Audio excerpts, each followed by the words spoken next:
আমার উপরে বিশ্বাস রাখেন, আমার উপরে ভরসা রাখেন, তাহলে নিশ্চিত করেন যে দেশে কোনো জায়গায় কারো উপরে হামলা হবে না। এটা আমাদের প্রথম দায়িত্ব। এটা যদি আমি করতে না পারি, এটা আমার কথা যদি না শুনেন আপনারা, তাহলে আমার প্রয়োজন এখানে নাই।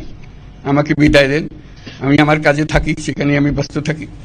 যদি আমাকে প্রয়োজন মনে করেন, তাহলে আমাকে প্রয়োজন মনে করলে আপনাদেরকে দেখাতে হবে যে আমার কথা আপনারা শোনেন। আমার কথা না শুনলে আমার কোনো প্রয়োজন নাই। আমার প্রথম কথা হলো, আপনারা বিশৃঙ্খলা থেকে দেশকে রক্ষা করেন, আপনারা সহিংসতা থেকে দেশকে রক্ষা করেন, যাতে আমরা যা যা আমাদের ছাত্ররা আমাদেরকে পথ দেখায় সেই পথে আমরা এগিয়ে যেতে পারি। এটা একটা খুব সুন্দর দেশ হতে পারে, বাংলাদেশ একটা খুব সুন্দর দেশের সম্ভাবনাময় দেশ।